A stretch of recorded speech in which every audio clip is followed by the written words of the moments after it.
Right now on News 3 at 5, Beloit police are investigating the latest on the investigation. There's a seat for everyone at this table. We're bringing you to an inclusive Thanksgiving meal. And an annual Madison Fun Run Walk is making sure everyone has access to education and technology. This is News 3 at 5. Happy Thanksgiving and thank you for joining us this afternoon. Before we get into our top news stories, let's get a look at your first alert forecast. Hattie McLean is in the Weather Center with the latest. Hi, Hattie. Good afternoon, Charlotte. I almost said good morning. Such a hard habit to break this Thanksgiving. Hope you're having a wonderful Thanksgiving. Skies have been pretty cloudy here in Madison. Take a live look from the WISC-TV Skycam. Looking to the west of the station, we still have clouds in place this afternoon. Take a look at Weather Track, though. It'll show you some clearing taking place for the southwestern corner of the state. There's been some sunshine in areas like Mineral Point, Dodgeville, and Platteville this afternoon. Temperatures are just a little bit warmer there, upper 30s in Mineral Point and Platteville, 34 here in Madison. We're looking at southeasterly winds increasing just a little bit, now around 10 to 15 miles an hour. They'll get pretty strong from the south overnight tonight, so it will be breezy. If we're headed out and about to do some Black Friday shopping during the evening or overnight hours, temperatures will hold steady in the middle 30s as we head through those overnight hours. We're looking at some rain in the forecast then as we head into Friday. That rain will develop later in the day. I'll have all the full forecast details coming up in just a few minutes. Hattie, thank you. Beloit police say a man is dead after a shooting in Beloit. This happened around 8:15 last night on Harrison Avenue, just off Park Avenue, not far from Summit Park. Emergency crews took the 49-year-old man to the hospital where he later died. Police arrested a 20-year-old suspect and are not looking for any other suspects right now. They are not releasing a motive for the shooting. In Madison, police are looking for 2 suspects after an armed robbery at a gas station last night. Police were called to the BP gas station on Schrader Road right around 6:15. The clerk says 2 men came in, demanded money, and threatened to shoot. One of the men then jumped over the counter and took an undisclosed amount of money. They ran out the door, jumped into a car, and got away. No one was hurt, but police are asking for any information. This man was arrested for his 4th OWI last night in Janesville. According to police, someone reported an unconscious man in a vehicle near the intersection of Milton Avenue and John Paul Road. There, they found Jeffrey Buggs unresponsive. The car was turned on and the brake was activated. Buggs allegedly admitted to drinking and was taken to the Rock County Jail. New at 5, it is one of the biggest Thanksgiving events in the country, the Macy's Thanksgiving Day Parade in New York City. At only 21 degrees at the start, it was one of the coldest Thanksgivings in the city in decades, but that did not stop 3.5 million people from seeing it in person. Some camped out all night to get a front row seat, so they had to find some unique ways to stay warm. Does this thing work? Well, I've only been in it about a half hour, so I'm saying yes. I have 5 layers on underneath this and my snow boots on. The NYPD was on full alert during the event. K-9 teams stood by, able to sniff out explosives from quite a distance. Police say there were no known credible threats to the parade. And it was a pretty special day for some locals. The owners of Madison's West Side Fred Astaire Dance Studio got to dance during the parade. Here's video from their number, and you can see Dmitry Gontrov and Tatiana Lutsenko dancing across the screen there. And we caught up with the pair last week as they practiced for the big day. So we have been dreaming about this from when we were little. And back to Ukraine, we know we have this American dream to come here on the studio one day, and it's happened. Last week, Dmitry and Tatiana won the Rising Stars Award in the largest pro-am competition in the world. A familiar face made it to the Chicago Thanksgiving Day Parade as well. Gudmutlikite Bucky, one of the Bucky on Parade statues, was featured at the Wisconsin Capitol during the public art event this summer. And today, he was in the parade. He was sponsored by Travel Wisconsin and represented a feeling of warmth, friendliness, and good cheer. For the 23rd year, Good Shepherd Lutheran Church is sharing thanks with a holiday meal. The church says they expect about 400 people to come throughout the day for a Thanksgiving meal with all the fixings. This is the 3rd year Pastor Joe Brocious has been involved, and while he says he's been involved in a lot of other free holiday meals in bigger cities, he says this one stands out. You walk into the meal when this room is full, and it really kind of takes your breath away because it is all classes and colors of people sitting down and sharing a meal together, and we just don't see that enough in our world. Planning for the meal starts in August and takes about 150 volunteers to cook and carve 70 pounds of turkey. Then on the big day, about 100 volunteers help serve and clean during the meal. The First Congregational Church in Beloit is providing a special Thanksgiving dinner to some community members today after seeing how members of the community have been treated by their families. Rock County reporter Adam Duxter joins us from our bureau at the Janesville Gazette with how this partnership began. Hi, Adam.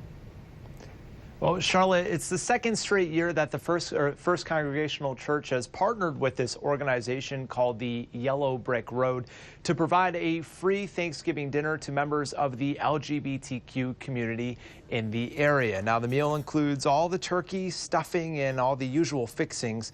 And the group founder told me it was the concept of Thanksgiving that led her group to be founded in the first place, after she realized the reality that some of the LGBTQ youth in the area were living in. Kids especially, they get kicked out of their homes because of the way they identify, and 40% of homeless youth are identifying as LGBT. So we thought it was important to have a Thanksgiving meal on Thanksgiving Day. Now, Shu says she felt like the group knew what to expect coming into the second year of the event and said she's incredibly grateful for all the volunteers who helped and as well as the church for their continued partnership. And coming up at 6 o'clock, we'll hear from someone at the First Congregational Church in Beloit why they say the partnership means so much to them. Adam, thank you very much and happy Thanksgiving to you. A Thanksgiving tradition in Madison drew 6,800 people out for a run this morning. The annual Burby Derby is benefiting an organization that is working to give access to technology to everyone. Photojournalist Mark Schilling shows us why that is so important. Go! And they're off! Let's hear it for the start of Burby Derby. This is a very competitive race. About 30% of our people, they are hardcore runners. And they're off. Second wave. Now we're giving them the option of lining up based on their pace per mile, and it is very broad. I've been around since 2004, and originally I started because I wanted to bring a lot of people together and families. I mean, there are turkey trots all over the country, so we figured, why can't we do the Burby Derby, which is our version of the turkey trot? And it morphed into being more about supporting the community, because all of our proceeds, 100% of them, go back to this community. To date, in 15 years, $1.5 million has been raised. It's huge, yeah. The amount of people that are doing it is awesome.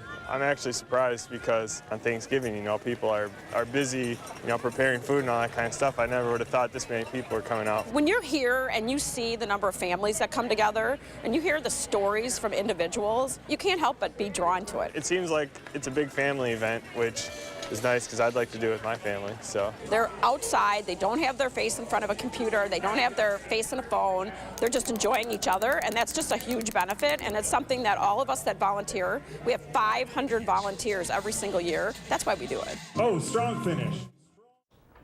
42 of the racers today have participated all 15 years the Burby Derby has taken place. Well, as you sit down to eat your Thanksgiving dinner, you may be tempted to give your favorite furry friend a little treat, but make sure you know what you can give them. Veterinarians say onions, chives, and garlic can cause digestive problems. Raisins and grapes can cause kidney failure, and chocolate, guacamole, and nuts aren't good either. And also dangerous, parts of the main Thanksgiving staple. Raw or cooked bones for turkeys, just because they're so small and fragile, they can really cause a lot of issues. They can cause choking hazards. They can actually block the intestines and require emergency surgeries. So what can you give your dog? Well, the good doctor says sweet potatoes, pumpkin, or carrots are okay in moderation. And if you make sure to cut out any fat or bones, a little turkey is good too. Still to come on News 3 at 5, even though they are far away from home, troops overseas are getting a taste of the Thanksgiving celebration. And President Trump is giving new authority to troops at the U.S.-Mexico border. An update on that when News 3 at 5 continues.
A court in Greece delivered no murder convictions in the beating death of an American citizen. Bakari Henderson was 22 years old when a mob chased him down the street and beat him to death on a Greek island in July of 2017. 6 men were convicted of grievous bodily harm and 3 others on lesser charges. Bakari's parents say they are devastated by the outcome. I can't understand a man's life here in Greece doesn't mean anything. You should not be able to chase a man down and beat him to death and then not go to jail and serve jail time. The 9 defendants claimed they didn't intend to kill Henderson. According to a witness, one of the men hit Henderson in a bar and he hit back. The brawl moved outside where the mob started chasing him. And when they caught up to him, he was killed. Prosecutors say they will appeal the verdict, meaning it may go to a higher court. A lot of progress has been made fighting the California wildfires. The Woolsey fire is now fully contained, and officials have found more than 300 people unaccounted for in the Camp Fire. But despite this good news, it's still a tough holiday for many in the Golden State. The Camp Fire in Northern California has already claimed at least 83 lives, and more than 500 people are still missing. With heavy rain in the forecast over the next few days, that means 1 million residents are now under a flash flood watch. Mother Nature will do what she wants. We're hoping that it's not significant. We're hoping that she kind of just washes everything down and makes everything look clean, but we'll be prepared if she doesn't.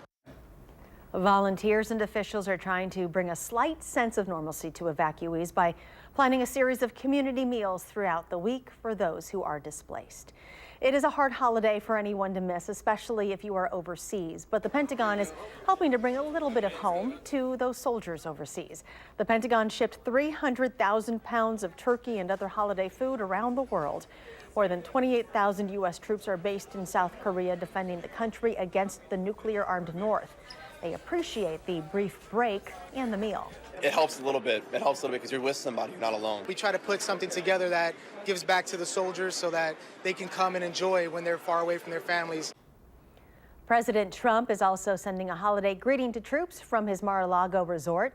In a teleconference with troops from around the world, he told them they are all doing a great job and that their, quote, courage truly inspires us all. For those stationed at the U.S.-Mexico border, President Trump has handed down a new directive: do whatever is necessary to protect the border. The decision comes as a large group of migrants is arriving in the region.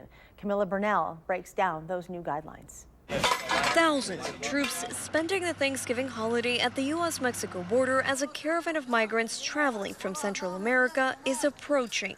They are so proud to be representing our country on the border, where if you look at what's happening, Mexico, the people from Tijuana are saying, wow, these are tough people. And the White House on Wednesday issuing new and specific guidelines for how U.S. troops can assist Customs and Border Patrol agents.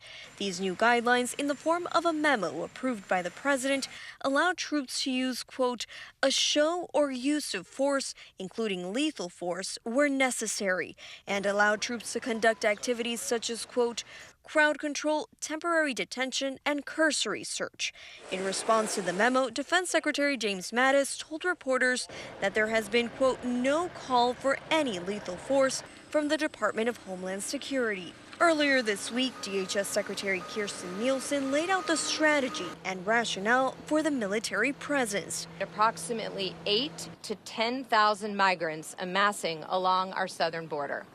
The crisis is real, and it is just on the other side of this wall. There are just under 6,000 troops on the border. The president has promised as many as 15,000 if necessary.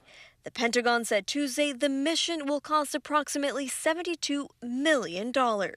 I'm Camila Burnell reporting. In addition to the new guidelines, the White House is appealing a judge's ruling that temporarily blocks new White House restrictions on migrants who come to the U.S. seeking asylum. And let's go outside to the Patio. I haven't said that in so long. Hattie McLean is in the backyard patio with a look at your first alert forecast. Hi, Hattie. Good afternoon, Charlotte, or should I say good night? I'm used to working at 5 in the morning. It's dark then. It's dark now, 5 p.m., so really no difference out here on the patio. It's a little breezy right now, though. We're looking at a south-southeasterly wind that will be increasing during the overnight hours. Cloudy skies here in Madison, but take a look at our time lapse for a few hours in the afternoon in Platteville. Blue skies in the southwestern corner of the state, so they had some sunshine on this Thanksgiving Day. Temperatures climbed into the 40s there with the help of that sun. 42 was the high in Platteville, 41 in Prairie du Chien, and 41 in Mineral Point. Madison with clouds stayed in the mid-30s today. Now here's a look at your Black Friday forecast. If you are heading out tonight or early tomorrow morning, this is what it looks like. Temperatures will hold steady during the overnight hours. Skies will turn partly cloudy as well across the entire region, so we could see a little bit of sunshine early on Black Friday. Temperatures, though, again in the mid-30s to start the day, climbing into the mid-40s during the afternoon with a stronger southerly wind. Scattered showers are expected by about 4 p.m. as well. So be aware of that. If you're going to be out and about later tomorrow, you might want to grab that umbrella or at least the rain jacket. Nothing showing up on the radar map right now. We'll zoom the map out quite a ways and you can see some precipitation moving through the mountainous regions of the west. That precipitation will continue to organize itself as the storm system tracks into our area for tomorrow. So here's a look at the probability of precipitation. It starts to increase after lunchtime tomorrow, but really ramps up through the evening and overnight hours, where we're looking at rain becoming likely across the area. The rain will wind down pretty quickly on Saturday morning, and it looks like temperatures will stay warm enough that we're looking at all rain. But on Sunday, we're watching another potential storm. This one has cold air associated with it, and it was likely to bring some accumulating snow to the area. Here's a look at GFS Future Track, again starting later in the afternoon on Saturday with mainly quiet conditions. Some rain possible early on, but then it quickly changes over to some snow across southern Wisconsin with this storm system on Sunday. If you do have travel plans on Sunday, you want to pay close attention to this forecast. Still could change. There's likely to be a band of heavier snow setting up somewhere across the upper Midwest, but the exact location of that band is pretty hard to pin down this early out ahead of that storm system. Temperatures, though, are quite mild right now to the south. We're seeing pretty widespread 50s on the map south of the Badger State.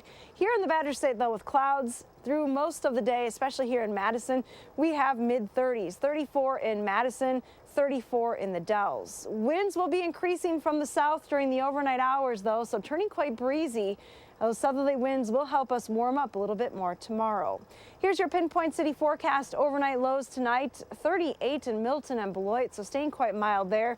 Mid to upper 30s as well in southwestern Wisconsin. Partly cloudy skies to the north with temperatures holding steady in the mid-30s. Now let's look at your extended forecast as we go through the rest of the weekend into the first part of next week. Well, I guess that extended forecast isn't going to come up, but we'll take a look at traffic. There are some slowdowns on Gammon Road right around the mall right now, a few slowdowns on Mineral Point. Otherwise, in and around the Madison area, a little slow on Stoughton Road as you approach the Beltline. No accidents to report in and around the area, though, so travel still looking pretty good in and around Dane County.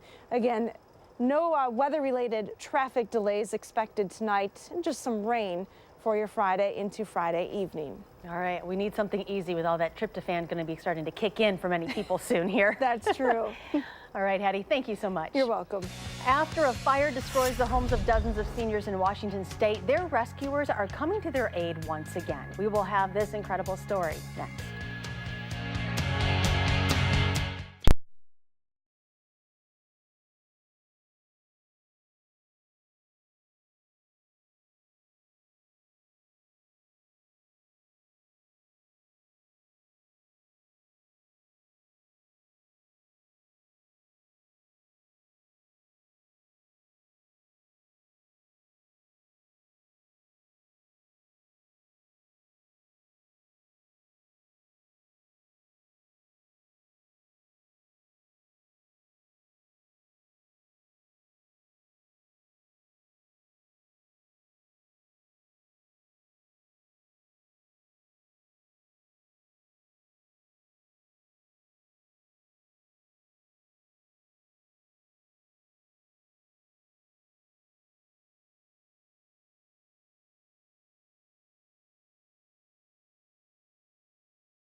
Thankful to be alive. Dozens of seniors are counting their blessings this Thanksgiving after losing their homes in a fire this fall.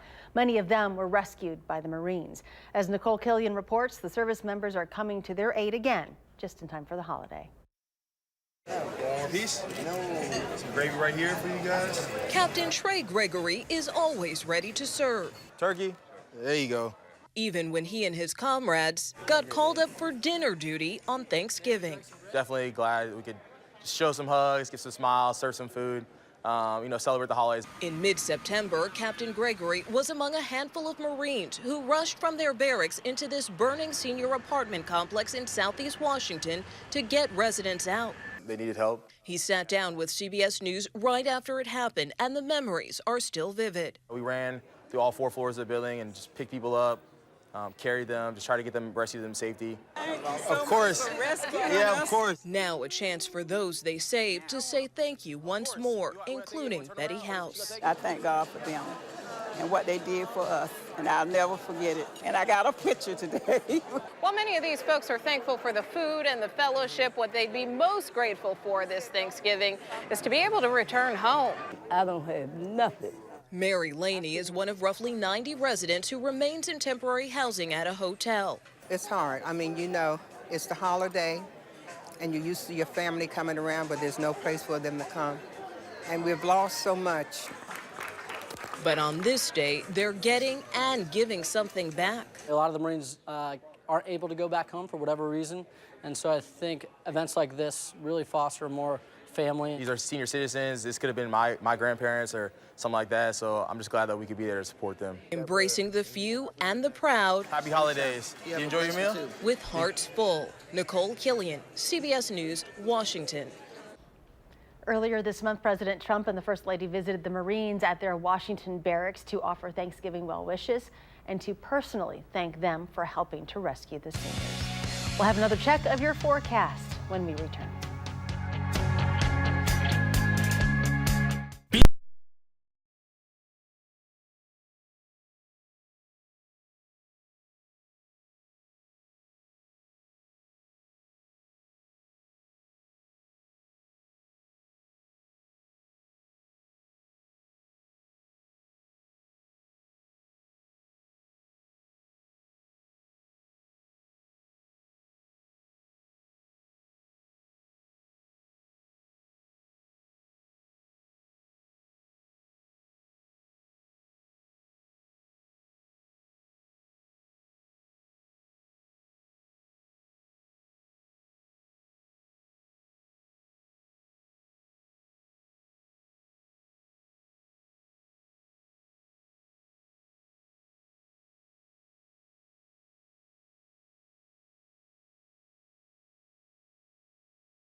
Tonight on the CBS Evening News, a Thanksgiving for the record books. Millions brave the bone-chilling cold to celebrate. And families who lost everything in California's deadliest wildfire share a holiday feast with the heroes who risked everything to save them. Tonight on the CBS Evening News. Finally at 5, humans aren't the only ones enjoying the Thanksgiving holiday. Check out these ring-tailed lemurs enjoying a bountiful feast. The lemurs' holiday spread was courtesy of the Brookfield Zoo in Illinois. The feast included sweet potato pie topped with popcorn and a miniature biscuit-baked turkey with all the vegetarian trimmings. For dessert, the lemurs got a little taste of cranberries. Everybody's got to eat on this day. Looks better than what was on my table, I must say. Hattie's here with the final check of your Thanksgiving Day forecast. Well, skies are expected to clear out. We had those clouds linger with us through most of the day, but they're already clearing through part of the viewing area, which is good news. They'll continue to lift to the north through the evening hours. Here's a look at our temperatures and winds over the next 12 hours. As we head through the overnight hours, temperatures are really going to hold steady overnight, mid-30s. Winds from the south, though, increasing, especially through the day on Friday. And here's a look at your extended forecast then. We do have an alert day in the forecast for Sunday, with the potential for accumulating snow across southern Wisconsin. A little tough to pinpoint exact amounts right now, but we could see at least moderate snow for southern Wisconsin. All right, thank you, Hattie. And thank you for joining us. Enjoy your Thanksgiving, and we'll see you back here at 6.